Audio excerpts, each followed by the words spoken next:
पिछली क्लास यहीं पर अपनी समाप्त हुई थी, तो अगली इस राज्यपाल की क्लास में आप सभी का बहुत बहुत स्वागत है। हम स्टार्ट करते हैं अनुच्छेद 213 में आगे क्या बात कही गई थी यहीं से, ठीक है ना। तो इस अनुच्छेद के तहत अपनी निम्न परिस्थितियाँ इस प्रकार की रहने वाली है, जिसमें राज्यपाल राष्ट्रपति की अनुमति के बिना कोई अध्यादेश जारी नहीं कर सकता। कैसे कैसे? यदि कोई विधेयक जिसमें राष्ट्रपति की पूर्व आपकी स्वीकृति का आपके प्रावधान कर रखा है, ऐसी स्थिति में। सेकंड थिंग, यदि राज्यपाल को लगता है कि ऐसे विधेयक को राष्ट्रपति के पास विचार के लिए भेजना जाना चाहिए तो ठीक है। तीसरी बात, ऐसा कोई अधिनियम संविधान के अनुसार तभी वैध होता है जब उसे राष्ट्रपति की स्वीकृति मिलती है। इसके लिए आपकी क्या है, 213 में ये प्रावधान भी है कि उनको राष्ट्रपति के लिए भेजा जाए। अध्यादेश कब अमान्य होगा? यदि अध्यादेश में ऐसा कोई प्रावधान है जो राज्य विधानमंडल के द्वारा बनाए गए किसी अधिनियम में शामिल नहीं किया जा सकता, जो वह अमान्य होगा। परंतु यदि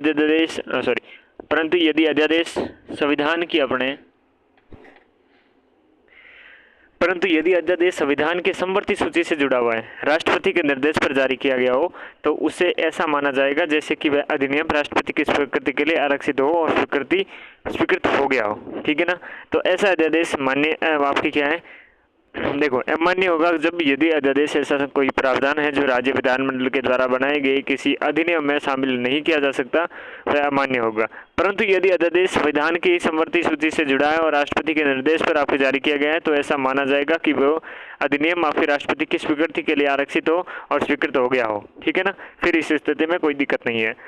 आगे देखते हैं, वित्तीय शक्तियों की तरफ बढ़ते हैं। वित्तीय शक्तियाँ देखते हैं। धन विधेयक तथा वित्त आपके जो विधेयक होता है राज्यपाल की सिफारिश से पेश किया जाता है। यह अनुच्छेद 207 में दिया हुआ है स्पष्ट रूप से। अपने राज्यपाल प्रतिवर्ष विधानसभा की बजट पेश करवाता है। अनुच्छेद 202 के अंतर्गत राज्यपाल होता है प्रतिवर्ष विधानसभा में जो बजट पेश करवाता है वो किस अनुच्छेद के अंतर्गत करवाता है, तो 202 के अंतर्गत करवाता है। ये आपकी बात क्लियर कट है, याद रखना। राज्यपाल प्रतिवर्ष विधानसभा में बजट वार्षिक वित्तीय विवरण, ठीक है ना, प्रस्तुत करवाता है। राज्य की आकस्मिक निधि पर राज्यपाल की आपकी निधि अधीन होती है, ठीक है ना। जैसे भारत अपने केंद्र में राष्ट्रपति के अधीन होती है, ठीक है, उस प्रकार से आपके 267 के अनुसार 267 के अनुसार राज्यपाल के अधीन होगी राजस्थान की आकस्मिक निधि।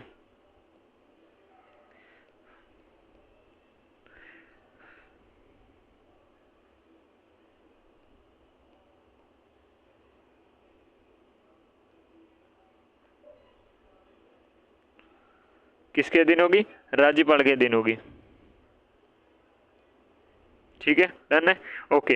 नेक्स्ट आगे बढ़ते हुए, पंचायतों और नगर पालिकाओं की वित्तीय स्थितियों की समीक्षा हेतु राज्यपाल प्रति 5 वर्ष से राज्य वित्त आयोग का गठन करेगा। ये किसके अंतर्गत करेगा? 243 के अंतर्गत करेगा। ये अपने किससे संबंधित शक्तियाँ होगी? वित्तीय शक्तियाँ होगी। अब न्यायिक शक्तियों के अंतर्गत देखते हैं, राज्यपाल की समाधान की शक्तियाँ स्थित हैं, वो अनुच्छेद 161 में शामिल होगी। समाधान की शक्तियाँ, क्षमादान कहते हैं इसे, क्षमादान, ओके। तो यहाँ पर अनुच्छेद 161 के तहत राज्यपाल को किसी अपराध के लिए सिद्ध आपके दोष ठहराए गए किसी व्यक्ति के दंड को क्षमा, उसका आपके प्रविलंब, विराम या परिहार करने की अथवा दंडादेश में निलंबन, परिहार या लघुकरण की शक्ति होगी। राज्यपाल को किसी अपराध के लिए सिद्ध दोष ठहराए गए किसी व्यक्ति के दंड को आपके क्षमा, उसका प्रतिविलंब, विराम, परिहार करने की अथवा दंडादेश को निलंबन, परिहार और लघुकरण की शक्ति होगी। लेकिन याद रखना 161 के अंतर्गत राज्यपाल की समाधान की शक्ति उन मामलों से होती है जिन मामलों में दंड या दंडादेश किसी ऐसे कानून के उल्लंघन के लिए दिया गया हो जो राज्य की कार्यपालिका शक्ति के अंतर्गत हो। राज्य की कार्यपालिका की शक्ति के अंतर्गत होना चाहिए। क्षमादान की शक्तियां हैं 161 के तहत आपके दंड, क्षमा, प्रविलंब, विराम, परिहार, ये सारी चीज़ें, दंडादेश, निलंबन, परिहार, लघुकरण, ठीक है। राज्यपाल की समाधान की शक्ति आपकी 5 प्रकार की होती है। एक होती है पूर्ण समाधान, एक लघुकरण, एक परिहार, एक विराम, ठीक है। ये 4 भी ना तो पूर्ण आपके क्षमा देखें तो इसमें दंड मुक्ति मिल जाती है। इसके तहत अपराधी पर साबित अपराध या उसे प्राप्त जो सजा है पूर्णतः समाप्त हो जाती है। यह दंडित व्यक्ति को ऐसी स्थिति में ला देता है जिसमें उसने अपराध किया ही न हो। तो राज्यपाल को मृत्युदंड के मामले में पूर्ण क्षमा प्राप्त करने की आपकी शक्ति प्राप्त नहीं है, ये बात याद रख लाने का है। हालांकि वह मृत्यु दंड के अलावा अन्य मामलों में पूर्ण क्षमा कर सकता है। आपको उम्र कह दे, ठीक है, हटा दो, अब आपके लिए कुछ नहीं किया, ठीक है, 0 पे ला के खड़ा कर देगा, पूर्ण क्षमा। लघुकरण है ये सजा की प्रकृति में आपके परिवर्तन करने का। सजा की जो प्रकृति है, इस प्रकृति में आपके परिवर्तन करते हुए सजा कम करना, अर्थात किसी कठोर प्रकृति के दंड के स्थान पर हल्की प्रकृति का दंड देना, इसके लघुकरण के अंतर्गत आएगा। मृत्यु दंड को आपके आजीवन कारावास में बदलना, जो मृत्यु दंड है इस मृत्यु दंड को क्या है, आजीवन कारावास है, इसमें बदल देना, यानी कि आपकी प्रकृति बदल गई। मरने वाला था, लटकने वाला था, लेकिन अब क्या है, घिसेगा। परिहार, सजा की प्रकृति में परिवर्तन किए बिना सजा कम करना, जैसे कि 10 वर्ष की जो कठोर कारावास है इसे 5 वर्ष की कठोर, यानी कि कठोर कारावास तो रहेगी लेकिन 10 से जगह 5 साल, चक्की पीछेगा तो सही लेकिन 10 नहीं, 5 साल के लिए, तो कठोर कारावास है वैसे की वैसी। यहाँ पर प्रकृति चेंज हो रही, लघुकरण। अगर प्रकृति सेम रह रही है, परिवर्तन हो रहा है सजा की अवधि में, तो परिहार, समय में। विराम, देखो, अपराधी की विशिष्ट अवस्था के कारण उसके दंड की कठोरता को कम करना। कठोरता में कमी दंड की प्रकृति बदल कर ही की जा सकती है, दंड की मात्रा कम करके भी, ठीक है ना, दोनों तरीके से की जा सकती है। गर्भवती महिला को मृत्यु दंड के स्थान पर आजीवन कारावास देना, या किसी वृद्ध व्यक्ति को आपने क्या है, कठोर कारावास के स्थान पर साधारण कारावास देना, ठीक है ना। फिर एक प्रविलंब, ये 5 बार आएगा, ठीक है ना। तो मृत्यु दंड को अस्थायी तौर पर निलंबित कर देना, ऐसा आमतौर पर आपके तब किया जाता है जब दोष सिद्ध अपराधी को न क्षमा या लघुकरण की दया याचिका लगा रखी हो, राज्यपाल उस याचिका पर निर्णय लेने की प्रक्रिया में हो, तब ये क्या है, आपके प्रविलंब आता है। तो इसमें मृत्यु दंड की जो अस्थायी तौर पर आपके निलंबित कर दिया जाता है, यह क्या कहलाता है, प्रविलंब कहलाता है, प्रविलंबन, ठीक है, ठीक है, ठीक है, ठीक है। नेक्स्ट, राष्ट्रपति और राज्यपाल के समाधान की शक्तियों की तुलना। राष्ट्रपति की समाधान की जो शक्ति होती है उसका विस्तार उन विषयों तक प्रभावी है जहां तक संघ की कार्यपालक शक्ति का विस्तार है, जबकि राज्यपाल की समाधान की शक्तियां ये विस्तार उन विषयों तक प्रभावी है जहां तक आपके राज्य की कार्यपालिका है उसकी शक्ति का विस्तार है। मृत्यु दंड के जो मामले हैं उस पर राष्ट्रपति के समाधान की शक्ति का विस्तार संघ तथा राज्य दोनों की कार्यपालक शक्ति के विस्तार तक प्रभावी है। सैन्य न्यायालय से संबंधित मामलों में राष्ट्रपति समाधान कर सकता है लेकिन राज्यपाल समाधान शक्ति नहीं।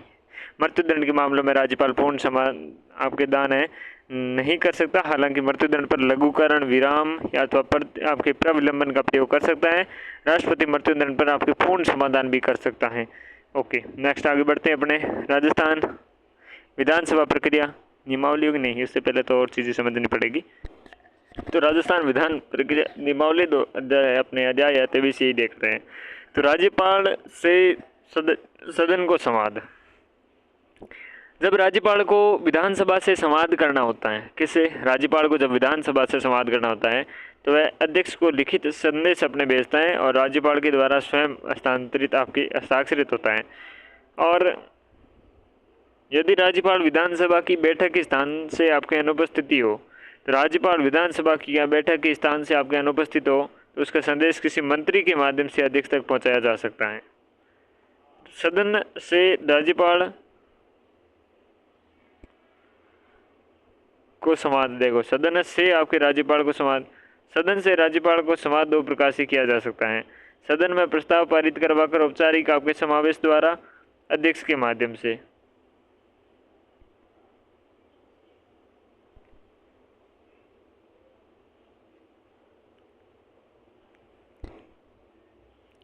तो सदन में प्रस्ताव पारित करवाकर औपचारिक समावेश द्वारा और अध्यक्ष के माध्यम से, ठीक है ना, सदन से राज्यपाल को संवाद करवाया जा सकता है।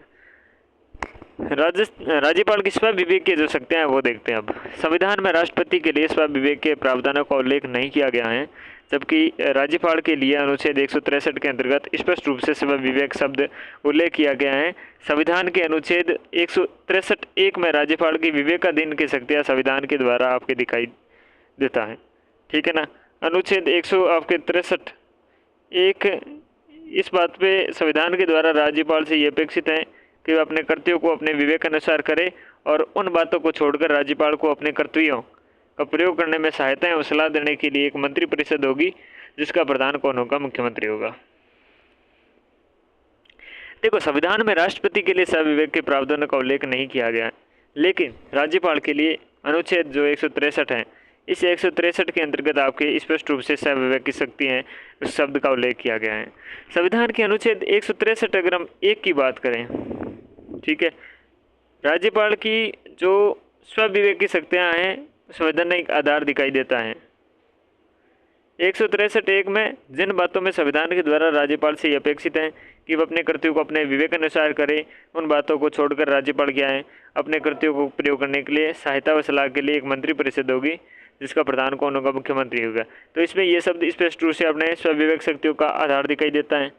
ठीक है, 163 में 163 जिन विषयों पर राज्यपाल यह अपेक्षित है कि वे अपने विवेक अनुसार कार्य करें, उन विषयों पर राज्यपाल का विवेक अनुसार किया जाना विनिश्चय अंतिम होगा और इस आधार पर प्रश्नगत नहीं होगा जा सकता कि वह कार्य उसे अपने विवेक से करना चाहिए था या नहीं। ये 163(2) कहता है।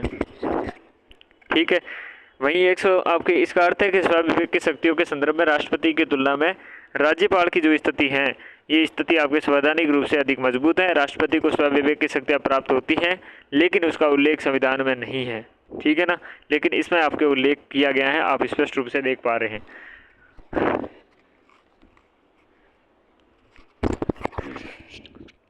आगे बढ़ते हैं।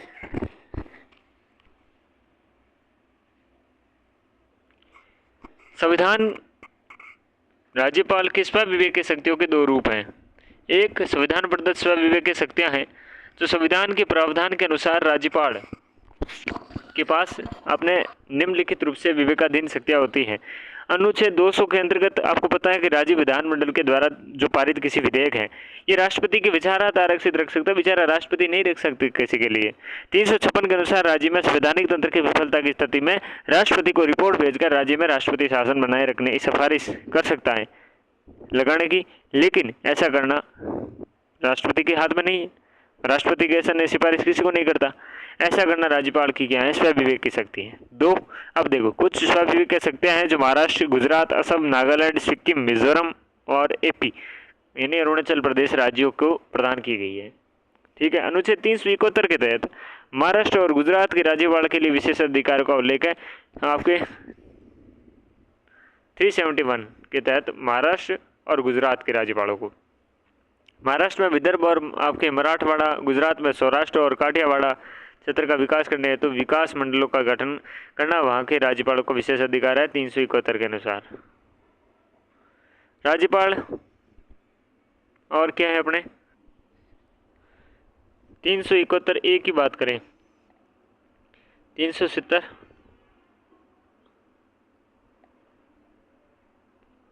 महाराष्ट्र, गुजरात। ठीक है, 371(a) नागालैंड,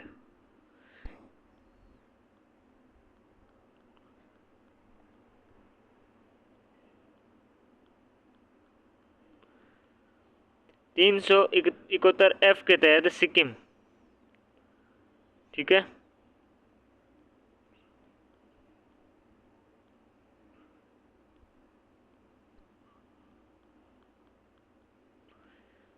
अनुच्छेद 71(h)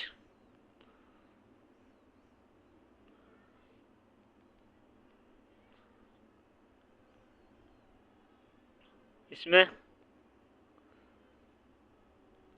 एपी, अरुणाचल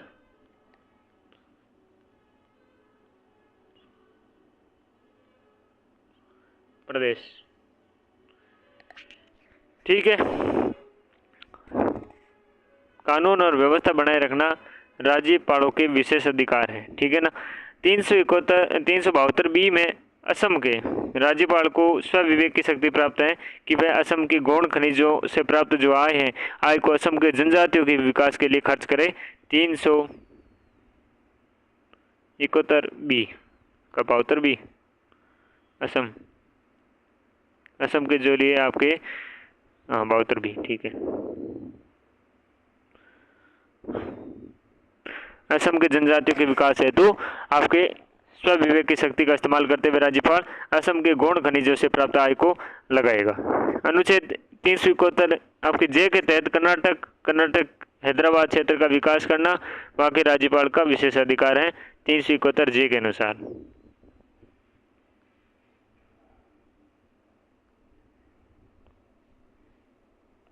239 कहता है राष्ट्रपति किसी राज्य के राज्यपाल को किसी संघ शासित प्रदेश के प्रशासन का दायित्व भी सौंप सकते हैं।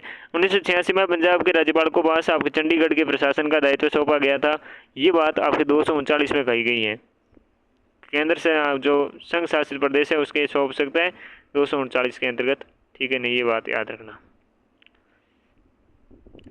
परिस्थिति जन्य स्वाभाविक शक्तियां अब देखते हैं। इन शक्तियों का प्रयोग राज्यपाल परिस्थितियों का दायित्व करता है। एक दल या गठबंधन को विधानसभा में स्पष्ट बहुमत प्राप्त नहीं होने की दशा में मुख्यमंत्री के चयन राज्यपाल स्वविवेक से करता है। किसी मुख्यमंत्री में अपना बहुमत सिद्ध करने के लिए दी गई समय सीमा का निर्धारण राज्यपाल स्वविवेक से करता है। राज्यपाल कभी भी मुख्यमंत्री को विधानसभा में विश्वास प्रस्ताव प्रस्तुत करने के लिए कह सकता है। ये अपनी परिस्थिति जन्य स्वाभाविक की शक्तियां हैं। ओके, डन, आगे बढ़ते हैं। राज्यपाल और मुख्यमंत्री के बीच में जो विवाद हुए थे उन विवादों के बारे में बात करते हैं। देखिएगा, चूँकि राज्यपाल की नियुक्ति केंद्र के द्वारा की जाती है तो वह केंद्र के प्रयासों में आपके क्या है प्रसाद पर्यंत पद धारण करता है और वह राज्य का संवैधानिक प्रमुख होने के साथ साथ केंद्र के प्रतिनिधि के रूप में भी कार्य करता है। सामान्यतः राज्यपाल केंद्र के प्रति अपनी निष्ठा को अधिक महत्व देता है। अतः ऐसे राज्य में राज्यपाल का पद अधिक विवादित हो जाता है जहां सत्ताधारी दल केंद्र सरकार से विपक्ष में है। ठीक है ना, क्योंकि राज्यपाल की नियुक्ति अपने क्या है केंद्र से होती है तो केंद्र का मामला रहता है। और राज्य में अगर बाई चांस गवर्नमेंट किसी और सरकार की हो गई, गवर्नमेंट किसी और पार्टी की हो गई, ठीक है, तो मामला हो जाएगा फिर गंभीर। ये गौतम वाड़ा नहीं है। तो यहाँ पर वह केंद्र के प्रसाद अपने पर्यंती काम करता है तो वह राज्य का संवैधानिक प्रमुख होने के साथ साथ केंद्र के प्रतिनिधि के रूप में भी काम करता है। फिर केजरीवाल साहब की तरह कहते हैं कि ये कौन है, ये एलजी हम पे लाके बिठा दिया हमारे सर पर। ठीक है नहीं, तो ये वाला हो जाता है। फिर सामान्यतः राज्यपाल केंद्र के प्रति अपनी निष्ठा को अधिक महत्व देता है और ऐसे राज्य में राज्यपाल का पद अधिक विवादित हो जाता है जहाँ का सत्ताधारी आपके दल केंद्र सरकार में विपक्ष में है। ठीक है ना, चलिए, केंद्र और राज्य की आपसी दलीय राजनीति के कारण राज्यपाल और मुख्यमंत्री के मध्य तनाव की स्थिति के बन जाती है और ये तनाव कुछ उदाहरण देख सकते हैं। धर्मवीर हैं, धर्मवीर बनाम आपके अजय मुखर्जी, ये पश्चिम बंगाल में ये विवाद हुआ था। रामलाल है, रामलाल बनाम आपके एंटी रामराव है, आंध्र प्रदेश में चला था। कुमुद जोशी हैं, कुमुद जोशी बनाम आपके एंटी रामराव। देखो, रामराव जहाँ पर भी जाए कांड करे, तो आंध्र प्रदेश में रामराव के रामलाल और कुमुद जोशी दोनों से चला कॉन्फ्लिक्ट। ठीक है ना, और गोपाल रेड्डी आए कहाँ पर, चौधरी चरण सिंह जी के सामने, तो उत्तर प्रदेश में भी हुआ। चौधरी देवीलाल जी के सामने जेडी तपा से आए, हरियाणा में चले। बूटा सिंह बनाम नीतीश कुमार, बिहार में नीतीश जी के सामने बूटा सिंह को ला खड़ा कर दिया, बिहार में विवाद चला इनका। रामकृष्ण राव बनाम आपके नंबूदरी पाद, ये केरल में चले। रमेश भंडारी आगे आपके कल्याण सिंह के सामने, उत्तर प्रदेश में जब कल्याण सिंह जी मुख्यमंत्री थे। ठीक है ना, फिर कमला बेनीवाल थी, ये कमला बेनीवाल आपके बनाम नरेंद्र मोदी आते हैं गुजरात में। कमला बेनीवाल जी ने भाई धुएं निकाल दिए थे नरेंद्र मोदी जी के उस समय। राज्यपाल के पद से संबंधित प्रमुख समितियां देखें तो राज्यपाल का पद प्रारंभ से ही विवाद के केंद्र में रहा। इस संबंध में सर्वानुमति बनाने के लिए समय समय पर आपके आयोग और समितियां गठित की गई। राज्यपाल पद का प्रारंभ से विवाद के केंद्र में रहा। इस संबंध में सर्वानुमति बनाने के लिए समय समय पर आयोग की एवं समितियां गठित की गई। प्रशासनिक सुधार आयोग आता है 1966 में। 1966 में दोस्तों क्या आता है, प्रशासनिक सुधार आयोग आता है। प्रशासनिक सुधार आयोग 1966 में ये सिफारिश करता है कि राज्यपाल की नियुक्ति के समय संबंधित राज्य है, ये राज्य रे मुख्यमंत्री ने परामर्श ले लो यार, तो राज्यपाल रे पद पर मात्र उसी व्यक्ति को नियुक्त किया जाना चाहिए जो सार्वजनिक जीवन में और प्रशासन में अनुभव हो। तो प्रशासनिक सुधार समिति आवे 1966, हम जी आगे 1966 में। दो ही बात आगे वे, एक बात तो आगे जिक्र आप थे राज्य में मुख्यमंत्री राज्यपाल भेजो नियुक्त करो, तो मेरा मुख्यमंत्री को पूछ लो नहीं, क्यों पछड़े में पड़ो। दूसरी बात आके वे के जको बने जको भाई सार्वजनिक जीवन में प्रशासन रो बीरो अनुभव होना चाहिए। ठीक है, चौथी बात आगे आवे भगवान सहाय समिति 1970 में। 1970 का आपकी भगवान सहाय समिति आती है और ये समिति आपके जम्मू कश्मीर के तत्कालीन राज्यपाल भगवान सहाय की अध्यक्षता में बनाई गई थी। कहाँ के राज्यपाल था? राज्यपाल था आपके जम्मू कश्मीर के तत्कालीन राज्यपाल भगवान सहाय की अध्यक्षता में गठित यह समिति कहती है कि राज्यपाल व मंत्रिपरिषद के आपसी संबंध को निश्चित करने के लिए इस समिति का गठन राष्ट्रपति ने किया था। इस समिति ने यह सिफारिश की कि यदि विधानसभा में मंत्रिपरिषद के स्पष्ट बहुमत का अभाव हो तथा मुख्यमंत्री विधानसभा का सत्र बुलाने में आनाकानी करे, ठीक है, तो राज्यपाल को अपने क्या है चाहिए कि मंत्रिमंडल को बर्खास्त कर दे और किसी मुख्यमंत्री के त्याग पत्र अथवा बर्खास्ती के पश्चात नई सरकार की समस्त जो संभावनाएं हैं क्षीण हो गई हो तो राज्यपाल विधानसभा भंग करके राष्ट्रपति आपके शासन लागू कर दे। तो ये कड़ी कड़ी बात करते हैं भगवान सहाय 1970 में कि विधानसभा है, विधानसभा में मंत्रिपरिषद के स्पष्ट बहुमत का अभाव हो गया हो और मुख्यमंत्री विधानसभा का सत्र बुलाने में क्या है आनाकानी कर रहा है, तो राज्यपाल को चाहिए कि वो मंत्रिमंडल को बर्खास्त कर दे। यदि किसी मुख्यमंत्री की त्यागपत्र अथवा बर्खास्ती के पश्चात कोई नई सरकार की समस्त संभावनाएं क्षीण लग रही है तो राज्यपाल को विधानसभा भंग करके राष्ट्रपति शासन लागू कर देना चाहिए। फिर देखते हैं एक आता है राजमनार आयोग आता है 1969 में। राजमनार आयोग तमिलनाडु सरकार के द्वारा गठित इस समिति ने परामर्श दिया कि मुख्यमंत्री के परामर्श से ही राज्यपाल की नियुक्ति होनी चाहिए। वही अपने पहले वाले जो प्रशासनिक सुधार आयोग था ना 1966 की बात है वही सेम रिपीट करी इसने भी। प्रावधान को हटा देना चाहिए कि मुख्यमंत्री आपके जो है राज्यपाल के प्रसाद पर्यंत कार्यरत हैं। जो मंत्री हैं ये राज्यपाल के प्रसाद पर्यंत कार्यरत है, इसको हटा ही देना चाहिए। राज्यपाल पद से आपकी सेवानिवृत्ति किसी व्यक्ति को पुनः केंद्र सरकार में नहीं लिया जाना चाहिए। राज्यपाल पद से अगर कोई सेवानिवृत्त व्यक्ति है तो उसे पुनः केंद्र सरकार में नहीं लिया जाना चाहिए। राजमनार आपके आयोग ये बात कहता है। और क्या बात कहता है भाई साहब? राज्यपाल को सिद्ध कदाचार और असमता के आधार पर केवल उच्च न्यायालय के द्वारा आपके पदच्युत किया जाना चाहिए, ठीक है ना। अगर विधानसभा में किसी दल को बहुमत प्राप्त नहीं हुआ हो तो राज्यपाल को चाहिए कि मुख्यमंत्री के चयन हेतु विशेष आपकी क्या है अधिवेशन बुलाए। अगर भाई विधानसभा में किसी दल को बहुमत ही प्राप्त नहीं हुआ हो तो राज्यपाल को क्या चाहिए कि मुख्यमंत्री के चयन हेतु विशेष अपने अधिवेशन है वो अधिवेशन बुलाए। राजमनार आयोग 1969 आपकी ये बातें कहता है। अब फिर सरकारी आयोग है 1983 में आता है। कौन सा? सरकारी आयोग।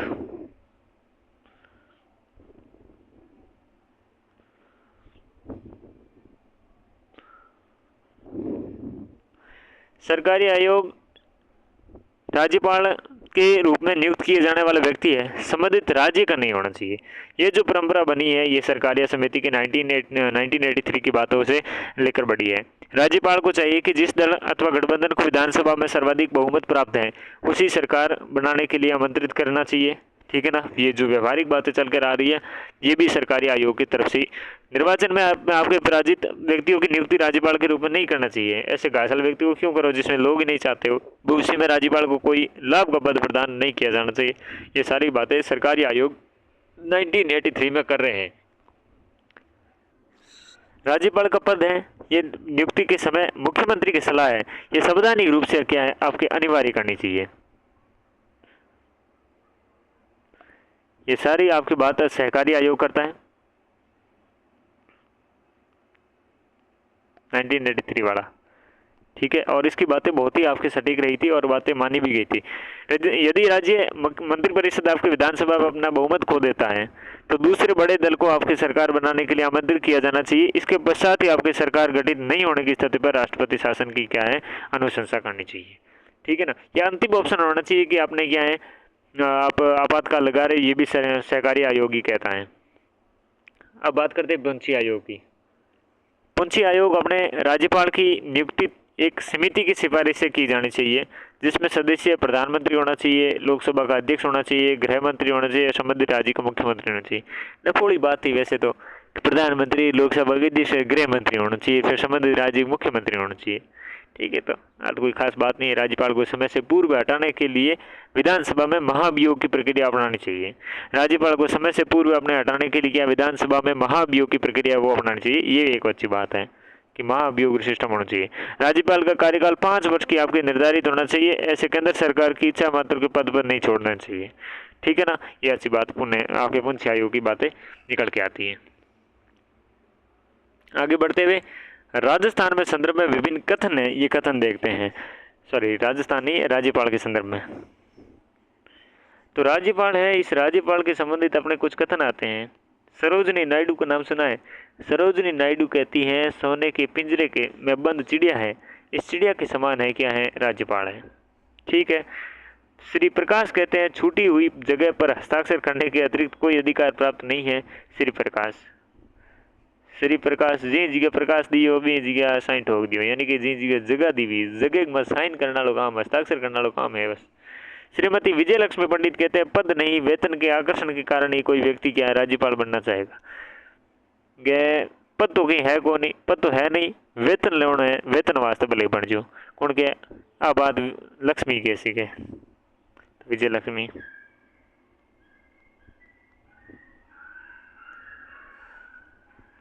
पट्टाभी सीतारामैया कहते हैं राज्यपाल का पद अतिथि सत्कार और राष्ट्रपति को एक पखवाड़े का प्रतिवेदन देने के लिए है। अतिथि का आपके सत्कार है और राष्ट्रपति को क्या है, पखवाड़े का प्रतिवेदन देने के लिए काम के हैं। पट्टाभी सीतारामैया और भी कहते हैं कि राज्यपाल का कार्य मेहमानों की इज्जत करना, उनको चाय पिलाना, भोजन करना, दावत देने के अलावा कुछ नहीं है। तो को काफी लार बढ़िया है, तो ठीक है ना। एच पी कामत कहते हैं राज्यपाल की तुलना उस कठपुतली से की जाती है जिस तरह मुख्यमंत्री नियंत्रित करता है, दूसरी तरफ राष्ट्रपति जिसका वास्तविक अर्थ है प्रधानमंत्री। तो कठपुतली कौन कहता है, आपके कोमत, क्या कोमत क्या कठपुतली। गीता मुख्यमंत्री नचा हुआ है, गीता प्रधानमंत्री नचा हुआ है, राज्य में राष्ट्रपति हूँ। एम वी पायली के अनुसार राज्यपाल एक सूझबूझ आपके वाला परामर्शदाता व राज्य के शांति संस्थापक होता है। ये पायली कहते हैं, पायली बात करता है, पायली कहते हैं आपके सूझबूझ वाला होता है भाई साहब, परामर्शदाता होता है, शांति स्थापित करने वाला होता है।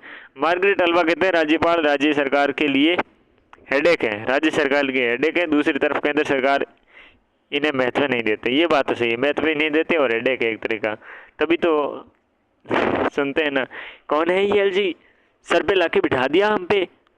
के मुंशी ने इस पद को आपके संवैधानिक औचित्य का प्रहरी और वह कड़ी माना जो केंद्र राज्य संबंधों के प्रगाढ़ करते हुए आपके राष्ट्रीय एकता को वृद्धि करता है। मुंशी भी बेचारे पहले हो गए तो ऐसी बातें कर रहे थे, बाद में पता नहीं क्या क्या चीजें हुई इनके पीछे। राजस्थान के राज्यपाल की विस्तृत अब अध्ययन है, ये अध्ययन अपन करने जा रहे हैं, ठीक है।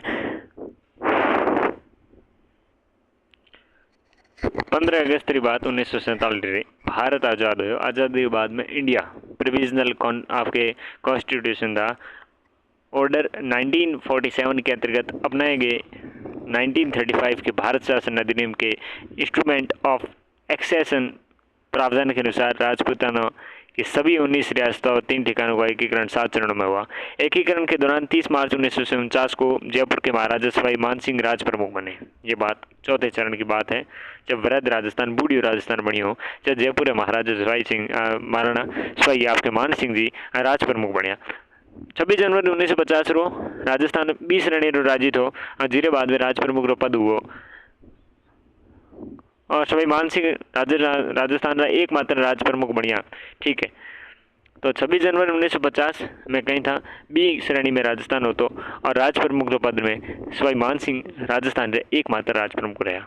राज्य पुनर्गठन आयोग की सिफारिश आधार मत 1 नवंबर 1956 में आपने 7वें संविधान संशोधन द्वारा राजस्थान राज्य श्रेणी में शामिल किया गया और इस दिन से आपने राजस्थान में राज प्रमुख रो पद समाप्त कर दिए गए और राज्यपाल रो पद सर्जित कर दिए गए।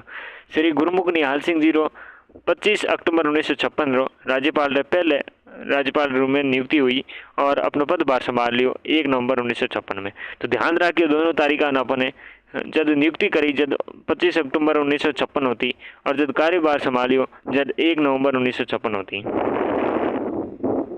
ठीक है।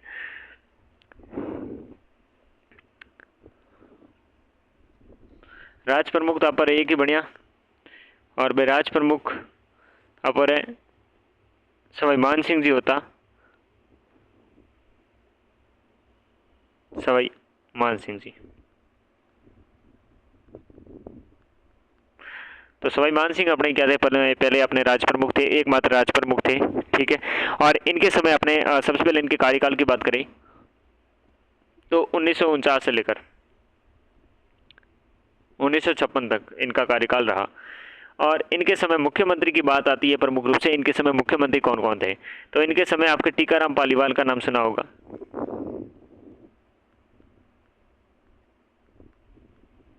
ठीक है। जयेंद्र नारायण व्यास,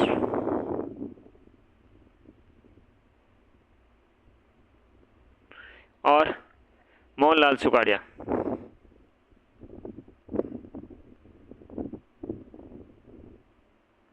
प्रमुख रूप निर्वाचित आपका क्या होता, मुख्यमंत्री होता, चुनाव आवड़ा होता, यूँ तो मुख्यमंत्री नियुक्ति हुए, ठीक है। पर टीकाराम पालीवाल, जयेंद्र नारायण व्यास, मोहनलाल सुखाड़िया, याद रखना यही क्रम अपना रहने वाला है।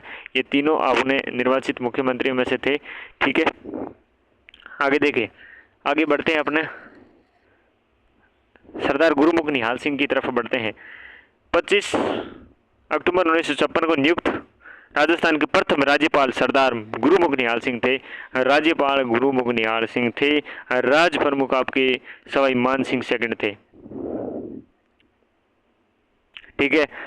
और रियासतों के पुनर्गठन के बाद 1 नवंबर 1956 को पदभार संभालते हैं। 15 अप्रैल 1962 को इस पद पर आपकी क्या है 15 अप्रैल 1962 तक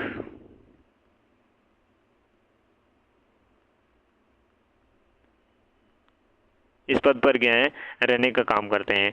सबसे लंबी अवधि का कार्यकाल किसका था, सबसे लंबी अवधि का कार्यकाल आपके गुरुमुख निहाल सिंह जी का ही है, ठीक है ना।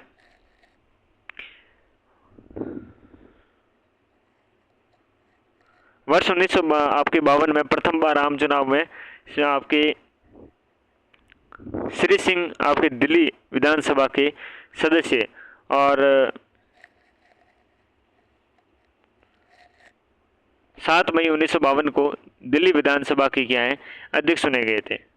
विधानसभा के अपने अध्यक्ष भी रह चुके थे और ये अपने गुरुमुख निहाल सिंह जी दिल्ली विधानसभा के सदस्य भी रहे थे। 1952 में प्रथम आम चुनाव हुए थे तब, ठीक है। प्रथम अध्यक्ष अपने विधानसभा के अध्यक्ष भी चुने गए थे, ये बात भी याद रखना।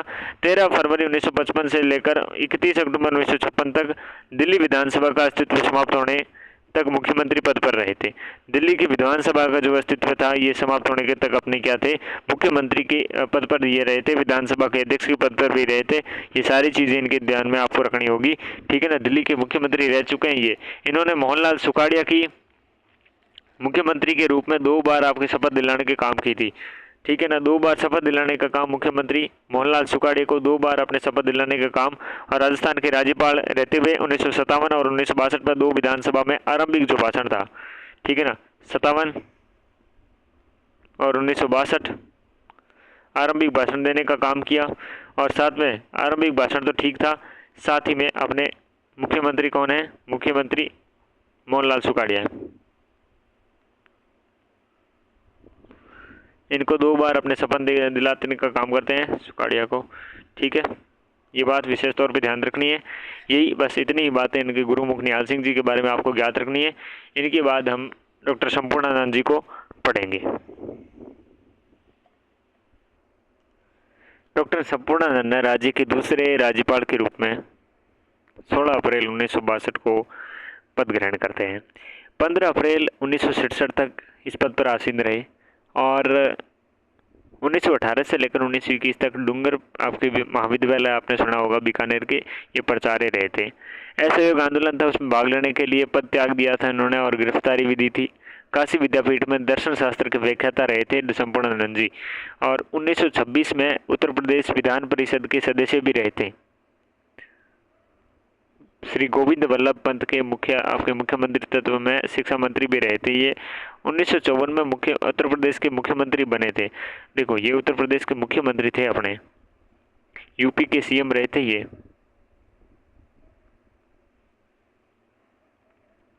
1960 में 60 तक इस पद पर रहे थे ये और इन्हीं के कार्यकाल में राजस्थान में सर्वप्रथम जो राष्ट्रपति शासन था, राष्ट्रपति शासन जब पहली बार लगा था, इस समय ये अपने मुख्यमंत्री कौन थे, सॉरी राज्यपाल कौन थे, संपूर्णानंद थे, ठीक है ना। और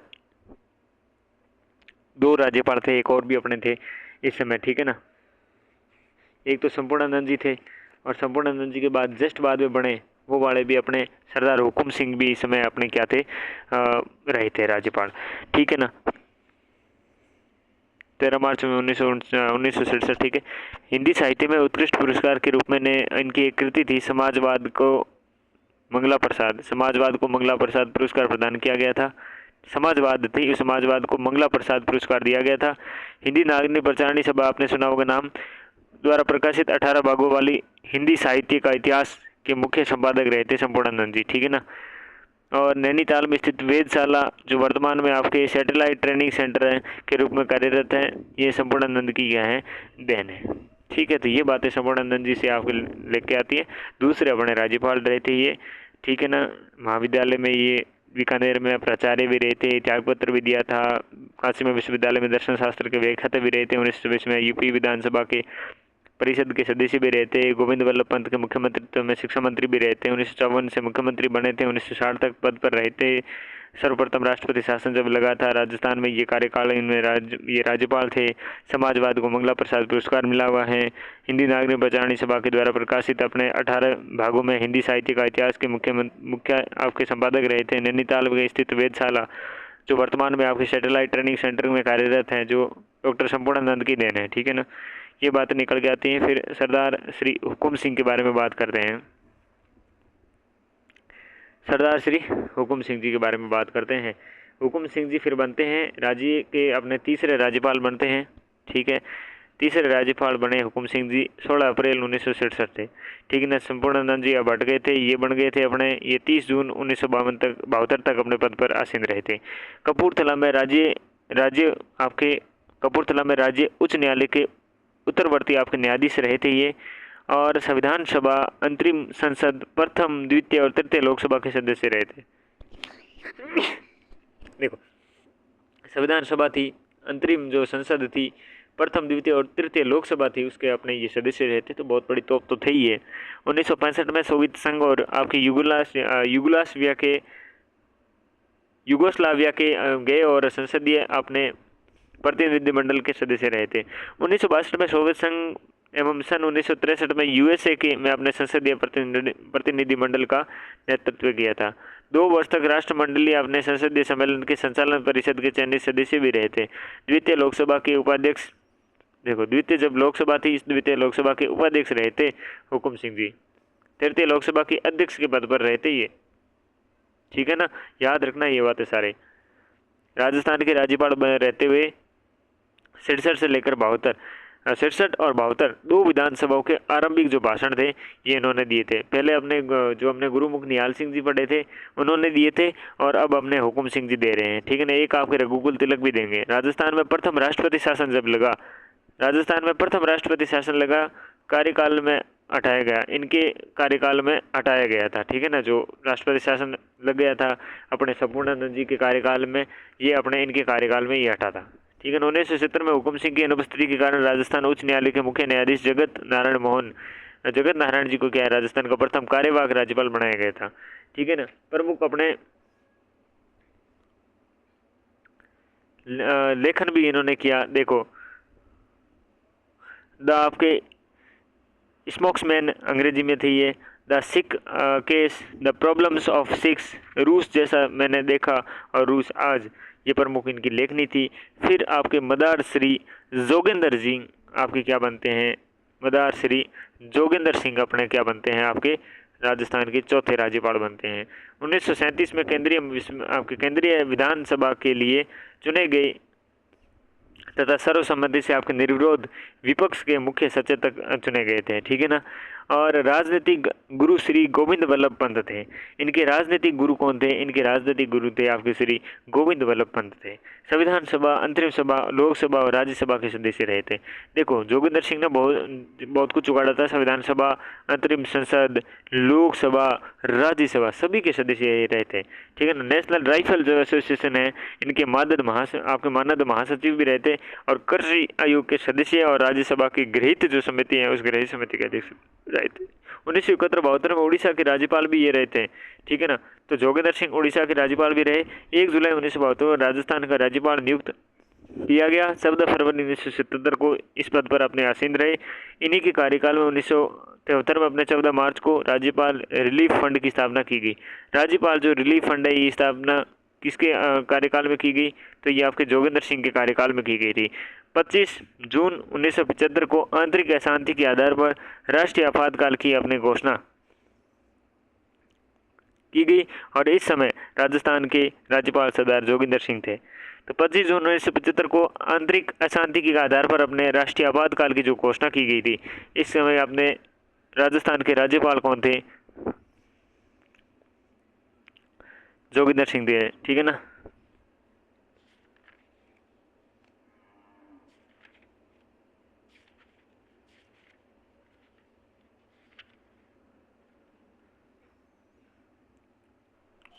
रघुकुल तिलक असहयोग आंदोलन के सक्रिय रूप में भाग लेने वाले वर्ष 1932 से लेकर 1935 तक कारावास में रहने वाले व्यक्ति थे।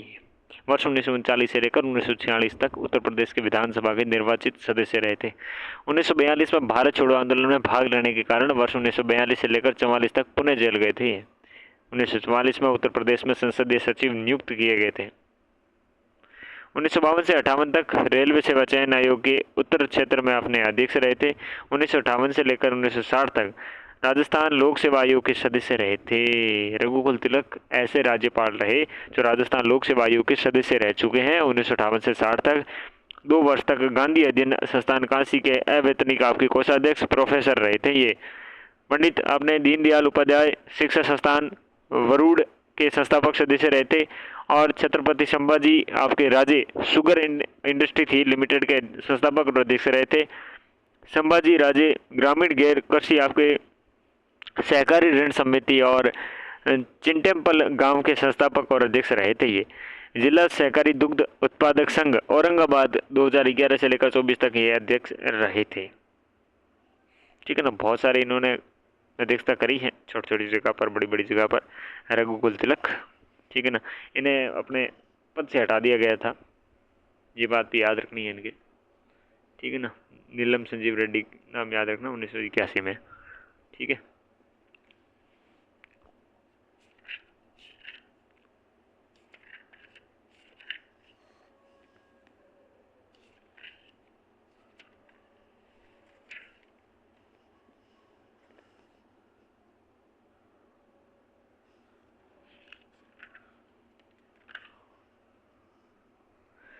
काशी विद्यापीठ के आपके उप कुलपति भी रहे थे। 12 मई 1977 से 8 अगस्त 1981 तक राजस्थान के राज्यपाल रहे। अवधि में 22 जून 1977 तक आपके प्रदेश में राष्ट्रपति शासन रहा, जो कार्यभार संभालते से पूर्व 30 अप्रैल 1977 को लागू हुआ था। राजस्थान के राज्यपाल रहते हुए 1977 और 1980 में 2 विधानसभाओं के आरंभिक भाषण दिए थे। प्रथम राज्यपाल थे जिन्हें राष्ट्रपति के द्वारा बर्खास्त कर दिया गया था। राष्ट्रपति कौन थे? नीलम संजीव रेड्डी। इनके कार्यकाल में दूसरा राष्ट्रपति शासन लगा था 1977 में, जो हटाया गया था। ठीक है। तीसरा राष्ट्रपति शासन 1980 में लगाया गया, वह हटाया गया। ठीक है।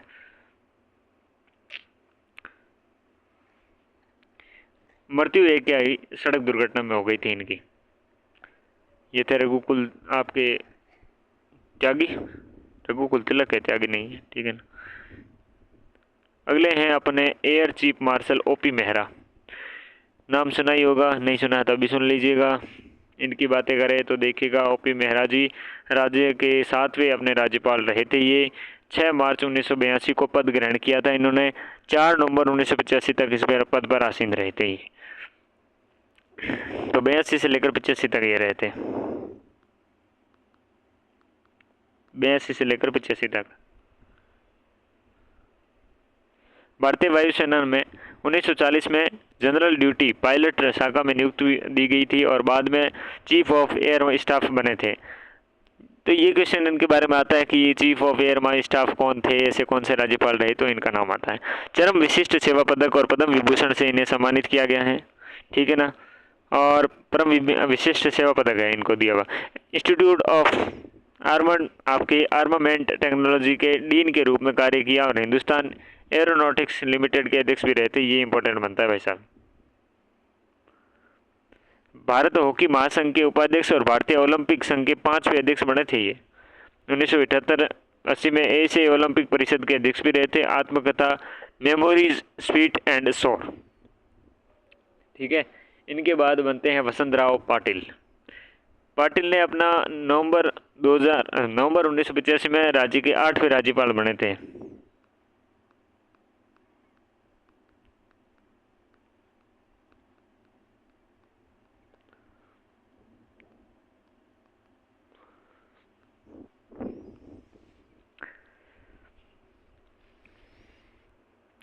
चौदह अक्टूबर 1987 तक ये पद पर आसीन रहे थे। पाटिल 4 बार महाराष्ट्र के मुख्यमंत्री रहे। तो महाराष्ट्र के 4 बार मुख्यमंत्री रहने वाले अपने पाटिल थे, वसंतराव पाटिल।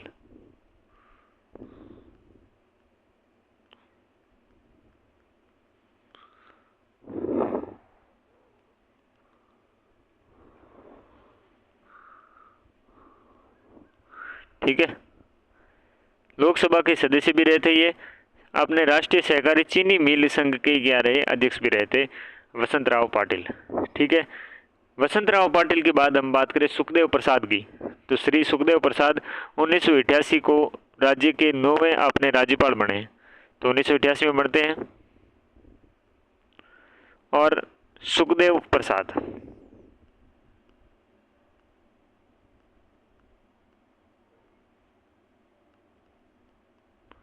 नौवे थे ये। 1942 में भारत छोड़ो आंदोलन में सक्रिय रूप से भाग लिया था। 1952 में पहली बार उत्तर प्रदेश विधानसभा के सदस्य चुने गए थे और 3 बार राज्यसभा के सदस्य भी चुने गए हैं। राज्यसभा के 3 बार सदस्य भी रह चुके हैं ये। भारतीय खेल परिषद के सदस्य रहे थे। केंद्रीय मंत्रिमंडल में स्टील एंड माइंस विभाग के उप मंत्री भी रहे ये। यूपी सरकार में दलित और समाज कल्याण मंत्री भी रहे थे, ठीक है ना। सुखदेव प्रसाद, ये इनकी अपनी अचीवमेंट्स थी। देवी प्रसाद चट्टोपाध्याय की बात करें अब, तो देवी प्रसाद चट्टोपाध्याय अपने प्रोफेसर चट्टोपाध्याय अपने वर्ष 1969 और 1975 में राज्यसभा के निर्वाचित सदस्य भी थे। राज्यसभा के 1969 और 1975।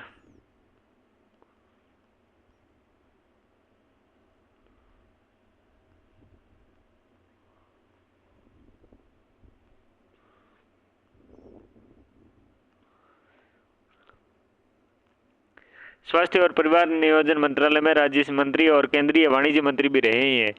भारत और फ्रांस संयुक्त आपके आयोग के प्रथम भारतीय सह अध्यक्ष बनाए गए थे।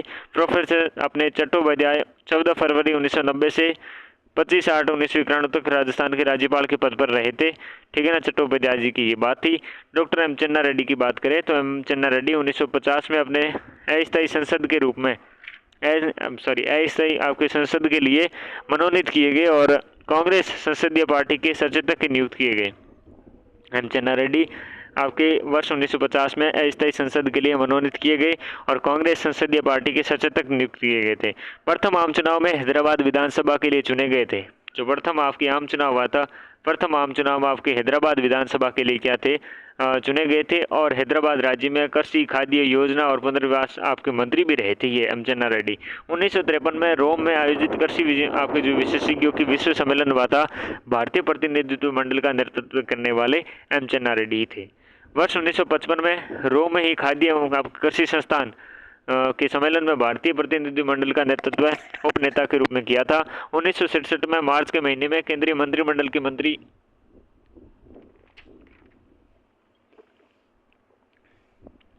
बनाए गए थे, ठीक है ना। रेड्डी उत्तर प्रदेश में राज्यपाल भी बनाए गए थे। अक्टूबर 1977 में राज्यपाल पद से त्याग पत्र देकर पुनः सक्रिय राजनीति में जुड़ गए थे ये। और चन्ना रेड्डी अपने 1978 में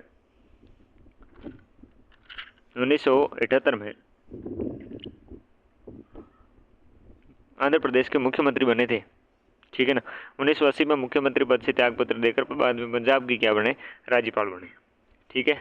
और रेड्डी है अपने 5 फरवरी 1992 को से लेकर 30 मई 1993 तक राजस्थान के राज्यपाल पद पर आसीन रहे थे। ये बात अपने लायक की बात। ठीक है ना। आंध्र प्रदेश के मुख्यमंत्री रह चुके थे, ये पंजाब के राज्यपाल भी बने गए थे हम चन्ना रेड्डी। कार्यकाल के दौरान राजस्थान में चौथी बार राष्ट्रपति शासन लगा था। ठीक है ना, भैरों सिंह शेखावत की सरकार में। अब आप ये सोच रहे हो कि सारे ये चीज़ें पढ़ रहे हैं लेकिन हमारे मुद्दे की बात तो पढ़ ही नहीं रहे। इस समय कौन मुख्यमंत्री था, क्या था, ये सारी लिस्ट लास्ट में ऐड की हुई है। वही इंपॉर्टेंट हमें पता है कि इस समय कौन मुख्यमंत्री था, क्या सीन था, वो सीन ही तो देखना है।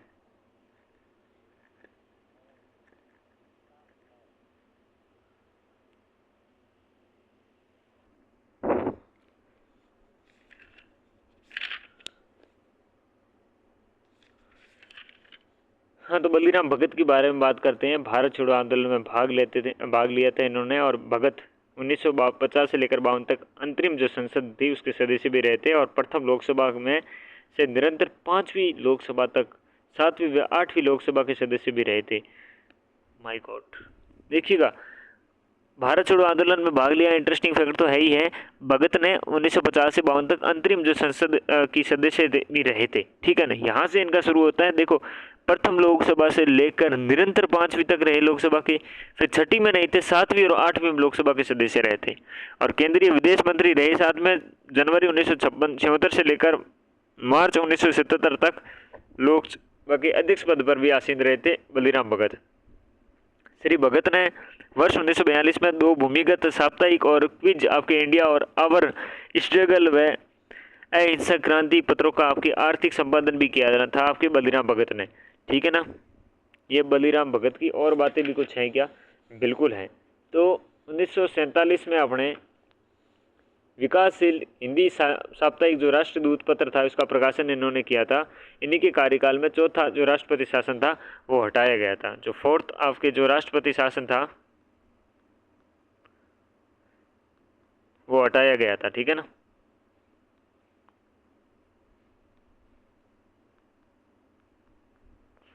और क्या चीज़ है? और चीज़ आपके 1983 में मानवाधिकार आयोग के 33वें वर्षगांठ पर आपके संयुक्त राष्ट्र संगोष्ठी के अध्यक्ष बने थे। 1983 में मानवाधिकार आयोग के 33वें वर्षगांठ पर आपके संयुक्त राष्ट्र संगोष्ठी के अध्यक्ष भी बने थे। ठीक है ना।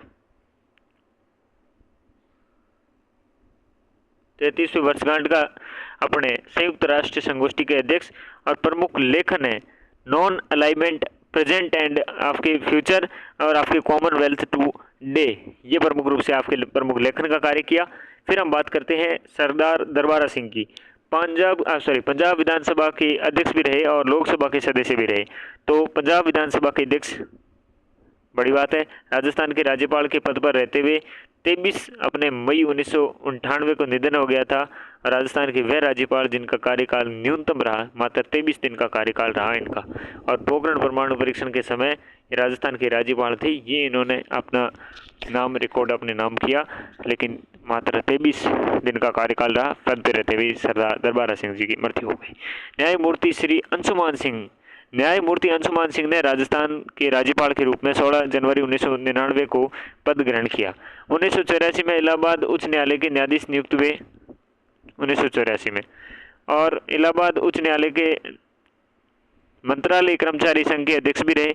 1994 में वरिष्ठ न्यायाधीश के रूप में राजस्थान उच्च न्यायालय के में स्थानांतरित किए गए तथा बाद में राजस्थान उच्च न्यायालय के प्रशासनिक न्यायाधीश नियुक्त हुए और अपनी सेवानिवृत्ति तब तक इस पद पर रहे। ठीक है ना। 1994 में वरिष्ठ न्यायाधीश के रूप में राजस्थान उच्च न्यायालय के स्थानांतरित किए गए और बाद में राजस्थान उच्च न्यायालय के प्रशासनिक न्यायाधीशों की नियुक्ति हुई और अपने सेवानिवृत्ति तक इस पद पर रहे।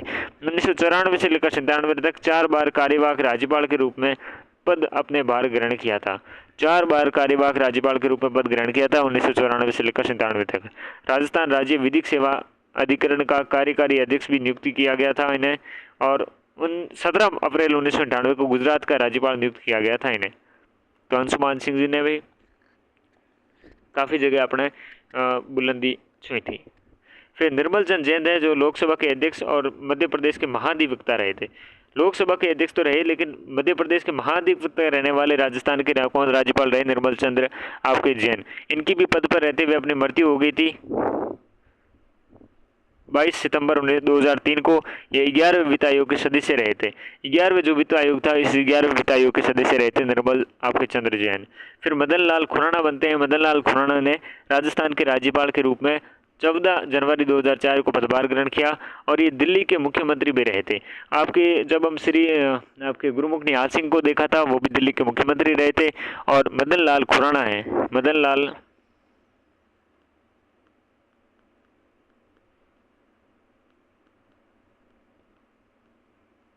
ये भी दिल्ली के सीएम रहे। दिल्ली में 9वीं 10वीं और 12वीं 13वीं लोकसभा के सदस्य भी निर्वाचित हुए थे। 9वीं 10वीं 12वीं 13वीं। श्रीमती प्रतिभा पाटिल के बारे में बात करें तो राजस्थान की प्रथम महिला राज्यपाल यही थी, प्रतिभा पाटिल। श्रीमती प्रतिभा देवी सिंह पाटिल ने राजस्थान के राज्यपाल के रूप में 8 नवंबर 2004 को पदभार ग्रहण किया। 1962 में महाराष्ट्र विधानसभा की सदस्य निर्वाचित हुई थी। 1985 तक लगातार विधायक रही थी और इस दौरान अनेक मंत्री पद भी ग्रहण किए थे। महाराष्ट्र राज्य विधानसभा की विपक्ष के नेता पद पर भी रही थी, तो बहुत बड़ी बात है। महाराष्ट्र राज्य विधानसभा में विपक्ष नेता पद पर रहने वाली महिला थी उस जमाने में, और ये राज्यसभा की सदस्य भी रही थी। 86 से 88 तक राज्यसभा की उपसभापति रही थी। 1986 से 88 तक 10वीं लोकसभा के सदस्य भी रही थी। 10वीं लोकसभा थी उसकी सदस्य भी रही थी। और श्रीमती प्रतिभा पाटिल वर्ष 2007 से लेकर 12 तक भारत की राष्ट्रपति भी रही थी, और उसमें इनका डार्क फेज चलता है इंडियन अपने एक करंट हिस्ट्री में भी देख लो भले ही। श्री शैलेंद्र कुमार सिंह, देखो शैलेंद्र कुमार सिंह राजस्थान के राज्यपाल के रूप में 6 अपने दिसंबर 2007 को पदभार ग्रहण करते हैं और वर्ष 1954 में भारतीय विदेश सेवा चयनित होने के बाद तेहरान आपके 3rd सेक्रेटरी के पद पर रहे थे। न्यूयॉर्क में संयुक्त राष्ट्र संघ में आपके परमानेंट मिशन ऑफ इंडिया के सदस्य भी रहे और वर्ष 1989 में भारत के विदेश सचिव के पद पर कार्य करने वाले भी ये व्यक्ति थे।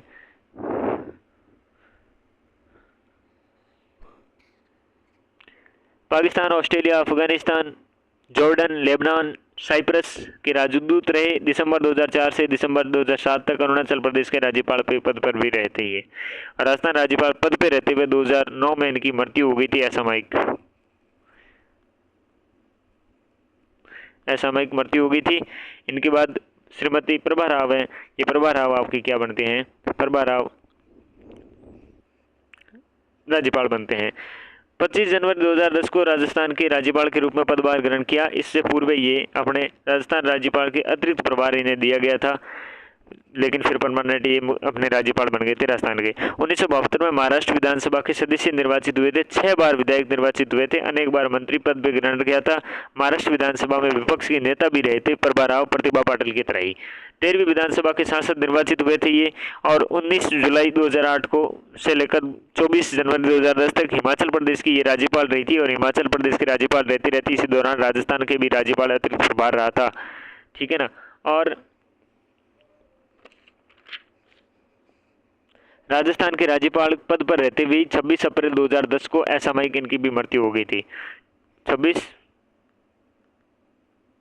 अप्रैल 2010 को, ठीक है ना।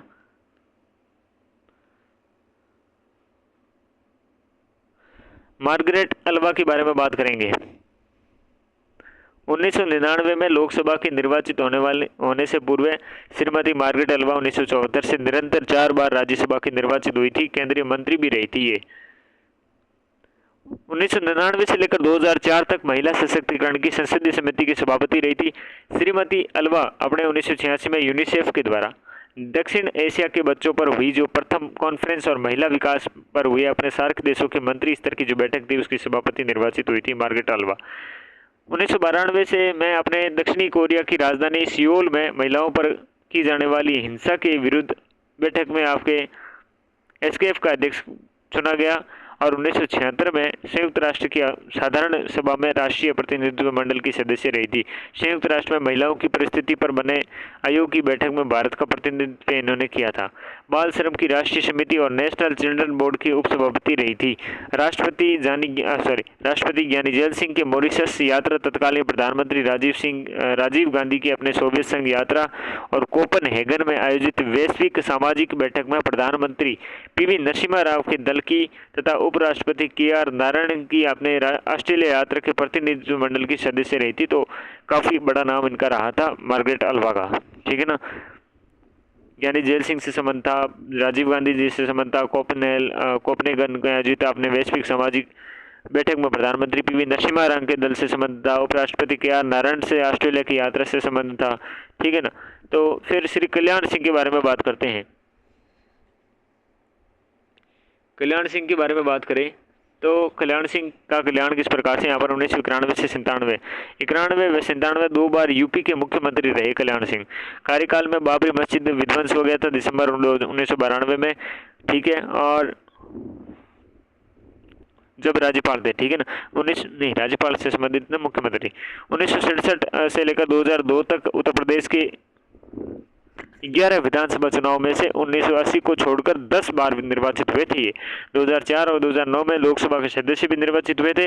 राजस्थान के प्रथम और एकमात्र राज्यपाल जिनके किसी दूसरे राज्य का अतिरिक्त कार्यभार वाला राज्यपाल बनाया गया था। राजस्थान के प्रथम और एकमात्र राज्यपाल जिनको दूसरे राज्य का अतिरिक्त अपने कार्यभार बनाया था, ठीक है ना। ये इनके एक बड़ी बात निकल के आती है इनके कार्यकाल से। कलराज मिश्र आते हैं इनके बाद में। उनकी बात करें तो व्यक्तिगत रूप से राजस्थान की 21वें थे। व्यक्तिगत रूप से राजस्थान के कौन से थे? 21वें राज्यपाल थे, ठीक है। और 9 अपने सितंबर 2019 को शपथ ली थी और जुलाई 2019 से लेकर सितंबर 2019 तक हिमाचल प्रदेश के राज्यपाल रहे थे। ये व्यक्तिगत रूप से राजस्थान की 21वें राज्यपाल 9 सितंबर 2019 को शपथ ली थी, ठीक है। 16वीं लोकसभा के सदस्य और 2014 से 2017 तक केंद्रीय एमएसएमई कैबिनेट मंत्री भी रहे थे। 1978 से लेकर 84, 2001 से लेकर 12 तक 3 बार राज्यसभा के सांसद भी रहे थे। यूपी सरकार में मंत्री रहे थे। इन्होंने अपने उत्तराखंड राज्य के निर्माण में महत्वपूर्ण भूमिका अदा करी थी और इन्हीं सलाहकार समिति के सदस्य भी ये रहे थे, ठीक है ना। राज्यपाल कलराज मिश्र ने अपने अभिभाषण से पूर्व संविधान की प्रस्तावना मूल अपने कर्तव्यों का वाचन करवाकर नवीन परंपरा की शुरुआत करी थी। कलराज मिश्र ने अपने अभिभाषण से पूर्व संविधान की प्रस्तावना और मूल कर्तव्यों का वाचन करवाकर नवीन परंपरा का गठन किया था। पुस्तकें हैं न्यायिक जवाबदेही, जुडिशियल अकाउंटेबिलिटी, हिंदुत्व एक जीवन शैली, भारत में उद्यमिता, संविधान, संस्कृति और राष्ट्र। नोट आपके निमित्त मात्र हूँ मैं नाम से भी कलराज मिश्र की बायोग्राफी डॉक्टर डी.के. आपके टकेत और गोविंदराम जायसवाल द्वारा लिखी गई थी। कलराज मिश्र के कार्यकाल में राजभवन में किए गए जो नवाचार थे उनके बारे में बात करते हैं। संविधान पार्क है, महात्मा गांधी, स्वामी विवेकानंद और महाराणा प्रताप की प्रतिमाएं लगाई थी संविधान पार्क में। अजोला है, राजभवन में स्थित गौशाला में गायों की जो बायो फर्टिलाइजर है ये स्थापित की गई। इन्फॉर्म्स आपके पोर्टल राज्यपाल सचिवालय की विभिन्न अनुभागों से आपके रिपोर्ट ऑनलाइन प्राप्त करने हेतु सुगम ऐप है जो राज्य के समस्त वित्त पोषित आपके विश्वविद्यालयों में रिपोर्ट ऑनलाइन प्राप्त हेतु की गई थी। वॉइस चांसलर आपके लिए ऐप है राज्य वित्त पोषित विश्वविद्यालय के कुलपतियों के द्वारा आपके अवकाश के ऑनलाइन आवेदन और निस्तारण हेतु। ये आपके टिकटिंग है, प्रबंधन प्रणाली राजभवन में आपकी IT संबंधी कार्य और आइटम्स की मांग एवं सूचना ऑनलाइन दर्ज कराना। स्मार्ट गांव पहल राजस्थान के प्रत्येक राज्य विधानसभा के द्वारा विश्वविद्यालय के द्वारा एक गांव गोद लेने की पहल आपने 22 राज्य विधान विश्वविद्यालयों ने करी थी, ठीक है ना। स्मार्ट गांव पहल, ओके। टिकटिंग शब्द प्रणाली जो राजभवन में आपके IT संबंधी कार्य और आइटम्स की मांग एवं सूचना ऑनलाइन दर्ज करने के लिए। वाइस चांसलर आपके लिए ऐप जो राज्य वित्त पोषित विश्वविद्यालय के कुलपतियों के द्वारा अवकाश के ऑनलाइन आपके आवेदन और निस्तारण हेतु थी। सुगम ऐप जो समस्त वित्त पोषित आपके विश्वविद्यालय में रिपोर्ट ऑनलाइन प्राप्त करने हेतु। इन्फॉर्मेशन पोर्टल देखा जो राज्यपाल सचिवालय के विभिन्न अनुभागों से रिपोर्ट ऑनलाइन प्राप्त करने हेतु, ठीक है ना। ये बात थी। श्री हरिभाऊ किशन राव बांगड़े के बारे में देखें तो ये महाराष्ट्र के जन्म हुआ इनका, महाराष्ट्र विधानसभा के 6 बार ये विधायक भी रहे और 12 नवंबर 2014 को महाराष्ट्र विधानसभा में निर्विरोध अध्यक्ष भी चुने गए थे ये। तो कितना बड़ा नाम था इनका भी। 31 जुलाई 2024 को राजस्थान के राज्यपाल के रूप में पद ग्रहण किया। 31 जुलाई 2024 को उच्च न्यायालय के मुख्य न्यायाधीश मनिंदर मोहन श्रीवास्तव की शपथ दिलाई थी इन्होंने। इनको किसने शपथ दिलाई? मनिंदर मोहन श्रीवास्तव ने। मुख्य सचिव सुधांशु पद ने राष्ट्रपति के द्वारा जारी जो वारंट था उन वारंट को पढ़ा था। ये वारंट पढ़ने का काम सचिव कर रहा था। व्यक्तिगत रूप से राज्य राजस्थान के कितने व्यक्तिगत रूप से 22वें हैं।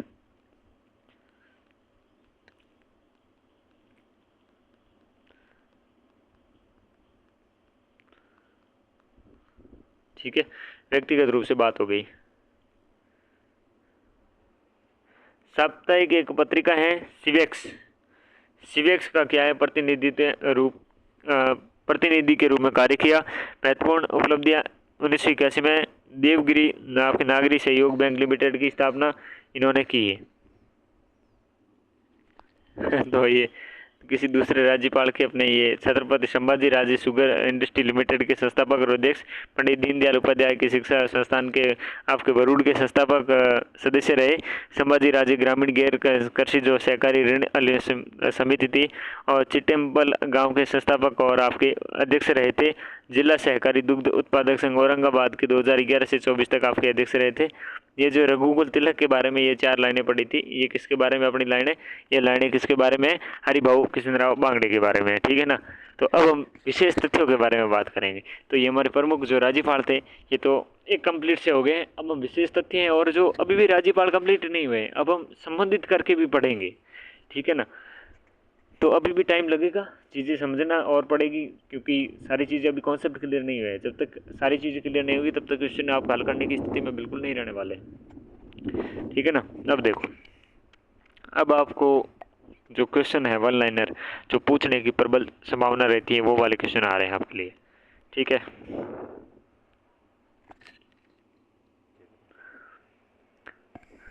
राजस्थान की महिला राज्यपालों में देखें तो 3 महिला राज्यपाल हुई है। कौन कौन सी हुई है?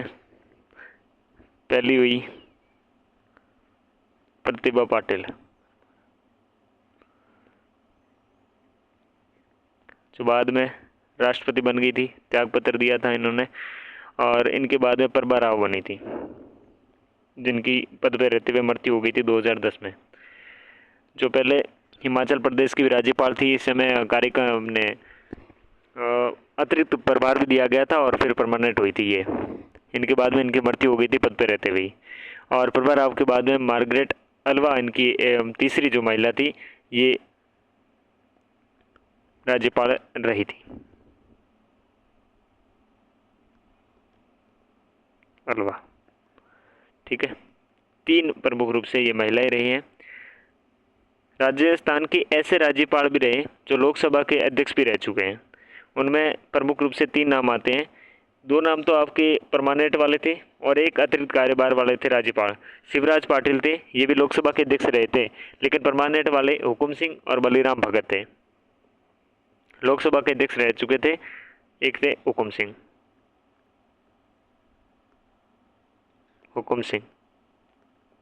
फिर बलीराम भगत।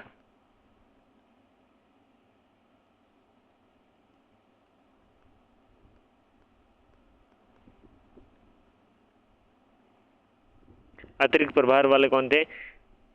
शिवराज पाटिल जो महाराष्ट्र से थे।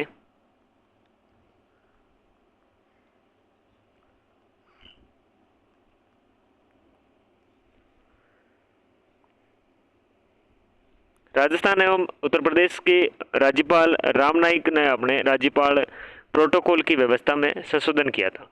राजस्थान और उत्तर प्रदेश के राज्यपाल रहे राम नाईक ने राज्यपाल प्रोटोकॉल की व्यवस्था में संशोधन किया और 2014 के बाद राज्यपाल के लिए अपने हिज एक्सलेंसी महामहिम शब्द का प्रयोग नहीं करके ऑनरेबल यानी कि माननीय राज्यपाल अथवा राज्यपाल महोदय शब्द का क्या है प्रयोग किए जाने का प्रावधान किया गया। ऐसे राज्यपाल जो आरपीएससी के सदस्य रहे थे, आरपीएससी के सदस्य रहने वाले कौन है? रघुकुल तिलक है। और एक ऐसे बंदे भी हुए जो यूपीएससी के सदस्य रहे थे, वो थे स्वरूप सिंह। कौन थे? स्वरूप सिंह। रघुकुल तिलक, ये रघुकुल तिलक वही है जिनको क्या है अपने पद से इन्हें बर्खास्त कर दिया गया था नीलम आपके संजीव रेड्डी के द्वारा। राजस्थान के वह राज्यपाल जो किसी राज्य की विधानसभा के अध्यक्ष रहे, राजस्थान के वह राज्यपाल जो किसी राज्य के विधानसभा के अध्यक्ष रहे, उनमें सबसे पहले आपके दिल्ली के विधानसभा अध्यक्ष रहने वाले गुरुमुख निहाल सिंह और पंजाब विधानसभा के अध्यक्ष रहने वाले दरबारा सिंह। ठीक है, ये दरबारा सिंह वही है जिनका कार्यकाल बहुत कम समय का था, 23 दिन का कार्यकाल था। राजस्थान के ऐसे राज्यपाल जो संविधान सभा के सदस्य रहे थे, ये प्रश्न इंपॉर्टेंट बन सकता है। एक हुकुम सिंह रहे थे और एक साथ में जोगिंदर सिंह रहे थे।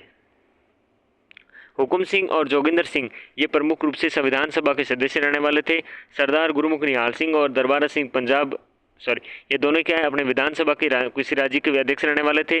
आरपीएससी के सदस्य रहने वाले रघुकुल तिलक, यूपीएससी के सदस्य रहने वाले स्वरूप सिंह। आगे बढ़ते हुए राजस्थान के ऐसे राज्यपाल जो अंतरिम संसद के सदस्य थे वो बलिराम भगत, और वो दो नेम रिपीट हो रहे हैं जो संविधान सभा के सदस्य थे, हुकुम सिंह और जोगिंदर सिंह।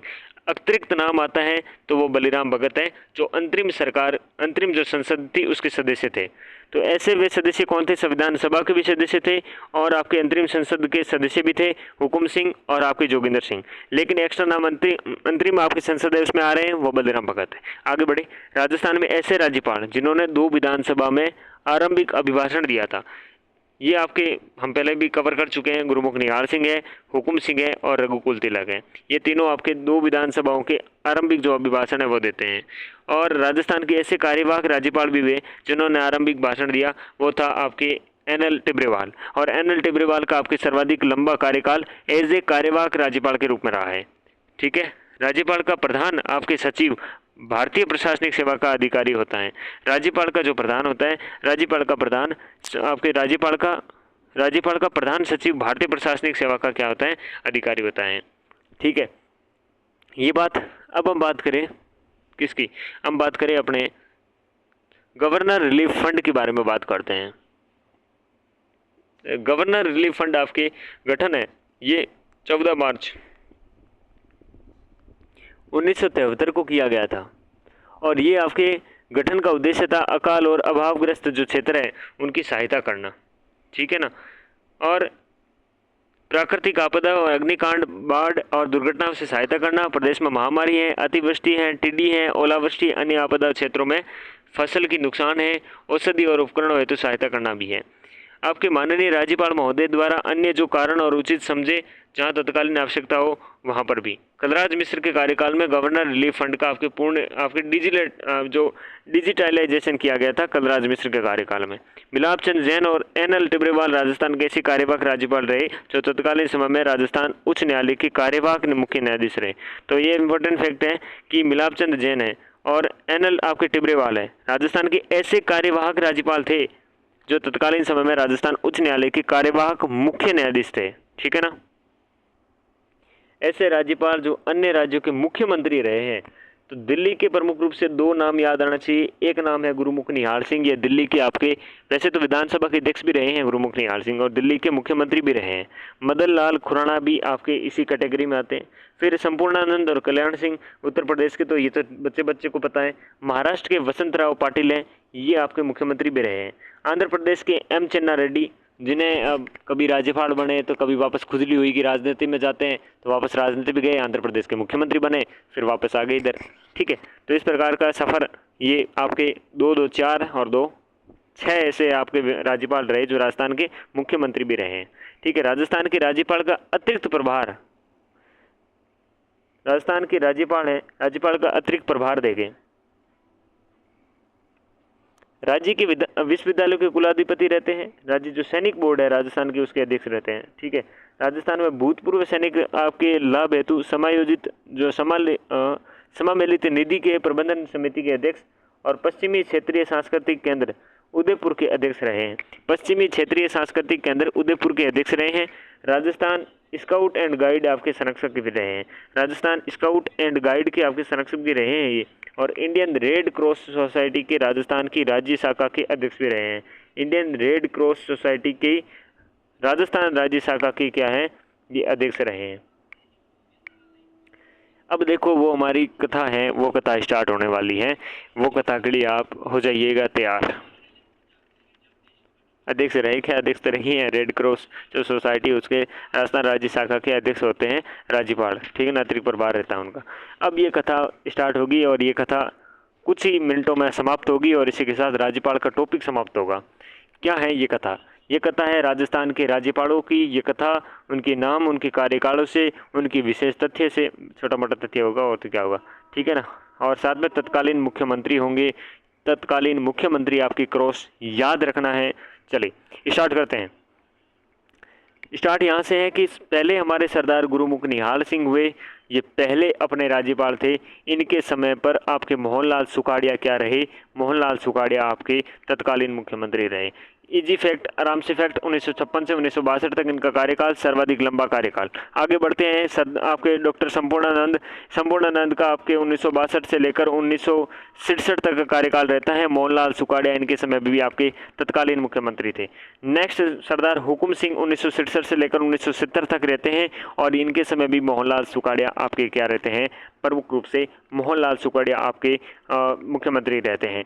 फिर 1970 के आपके पहले हमारे राजस्थान उच्च न्यायालय के मुख्य न्यायाधीश यानी कि कार्यवाहक न्यायाधीश जगत नारायण बनते हैं। इनके समय भी मोहनलाल सुखाड़िया आपकी क्या है? मुख्यमंत्री हैं। तो प्रमुख रूप से पहले गुरुमुख निहाल सिंह, दूसरे आपके प्रमुख संपूर्णानंद जी, तीसरे आपके हुकुम सिंह जी, चौथे आपके जगत नारायण जी जो कार्यवाहक राज्यपाल हैं। इनके समय भी शुद्ध रूप से आपके मुख्यमंत्री कौन है? मोहनलाल सुखाड़िया हैं। फिर पांचवें अपने बनते हैं सरदार हुकुम सिंह जी, वापस बनते हैं। इस समय 1970 से लेकर 1972 तक बनते हैं और इस समय मोहनलाल सुखाड़िया तो आपके प्रमुख रूप से मुख्यमंत्री रहते ही हैं। साथ में सरदार हुकुम सिंह के कार्यकाल में बरकतुल्ला खां आपके क्या बनते हैं? मुख्यमंत्री रहते हैं इस समय। और ठीक है, फिर सरदार जोगेंद्र सिंह बनते हैं आपके। जोगेंद्र सिंह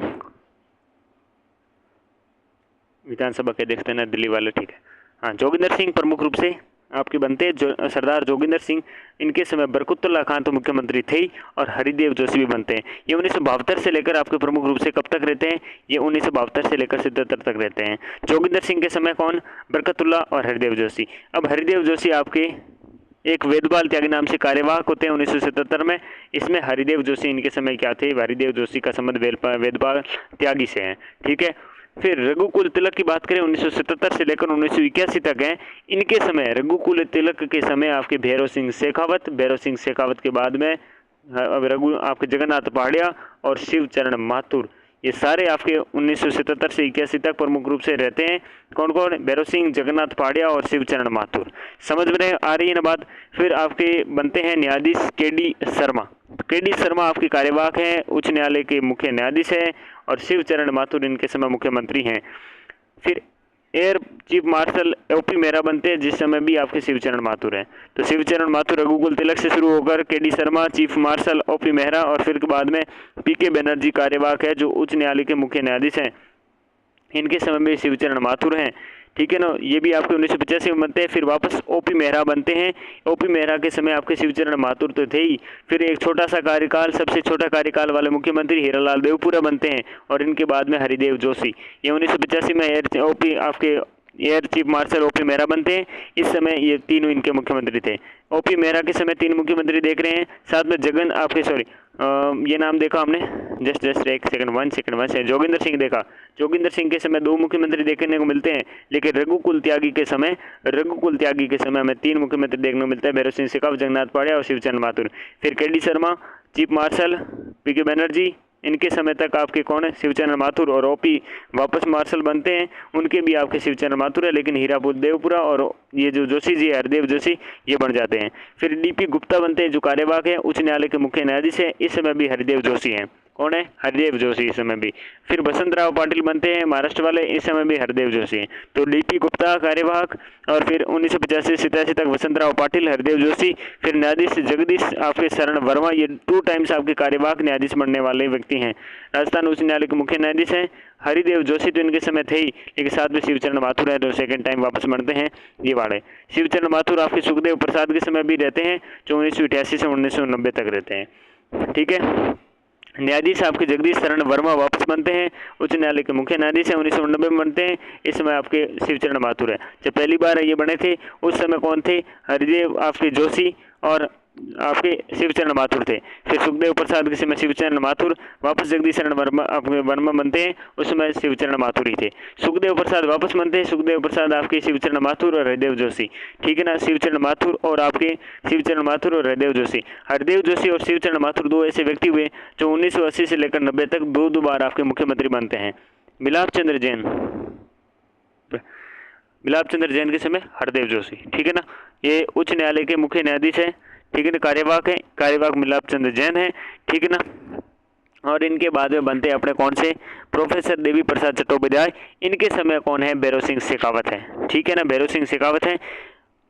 और डॉक्टर स्वरूप सिंह बनते हैं, ये कार्यवाहक है, ये गुजरात के राज्यपाल रहते हुए, तो पहले कार्यवाहक बनते हैं जो गुजरात के राज्यपाल थे, स्वरूप सिंह कार्यवाहक बनते हैं। और इनके समय कार्यवाहक नहीं है, अतिरिक्त प्रभार है वैसे तो, ठीक है ना, अतिरिक्त प्रभाव है, कार्यवाहक नाम भले दे दो, भैरव सिंह शेखावत है, ठीक है ना। इस समय एम चन्ना रेड्डी, क्या है, कौन सा चन्ना रेड्डी, एम चन्ना रेड्डी। एम चन्ना रेड्डी के समय कोई मुख्यमंत्री नहीं है।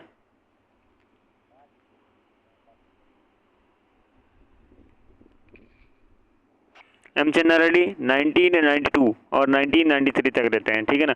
उनके बाद धनिक मंडल बनते हैं जो हरियाणा के राज्यपाल थे, अतिरिक्त प्रभार मिलता है इनको, वैसे इनका कार्यवाहक कह दो इन्हें, ठीक है ना, बाकी अतिरिक्त प्रभार है।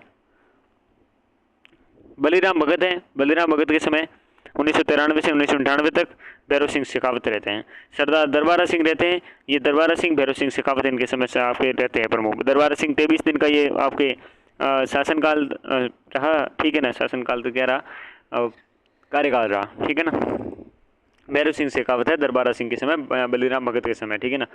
फिर 1998 से 1999 तक NL आपके टिब्रेवाल राजस्थान उच्च न्यायालय के कार्यवाहक मुख्य न्यायाधीश, और भैरव सिंह शेखावत, अशोक गहलोत इनके समय क्या रहे, टिब्रेवाल के समय भैरव सिंह शेखावत और अशोक गहलोत मुख्यमंत्री रहे। न्यायाधीश अंशुमान सिंह रहे, अंशुमान के समय गहलोत जी, ये 1999 से लेकर 2003 तक रहे।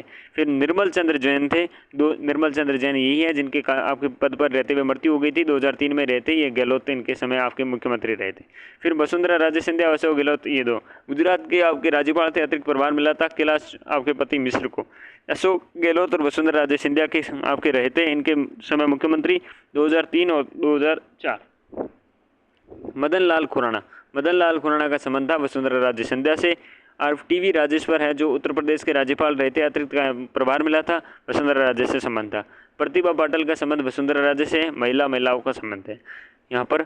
और AR किदवई है, कार्यवाहक है, हरियाणा की आपके राज्यपाल रहते हुए अतिरिक्त आपके कार्यवाहक प्रभार था, वसुंधरा राजे इनके समय क्या थी, मुख्यमंत्री थी, 2007 की बात है ये। शैलेंद्र कुमार सिंह है, शैलेंद्र कुमार सिंह के आपके वसुंधरा राजे, और फिर अशोक गहलोत, ये 2007 से 2009 तक।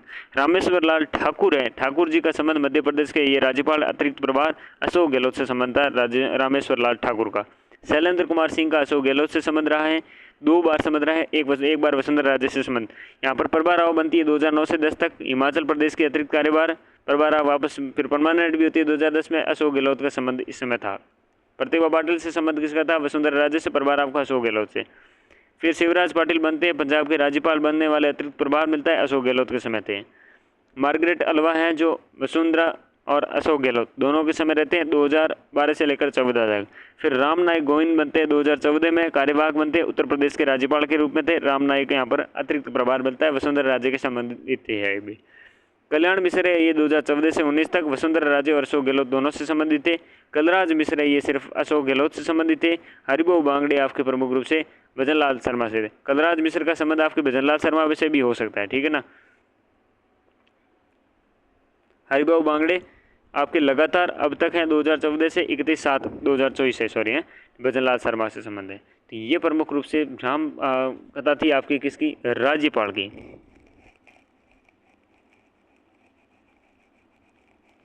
तो राज्यपाल की कहानी हमने पढ़ ली है, और अब हम विधानसभा के बारे में पढ़ेंगे अगली क्लास में, ठीक है ना। तो इस कक्षा में बस मौज मारिए, मौज तो मार ली, इस कक्षा में पूरी कर ली। मिलते हैं अगली कक्षा में, तब तक के लिए नमस्कार।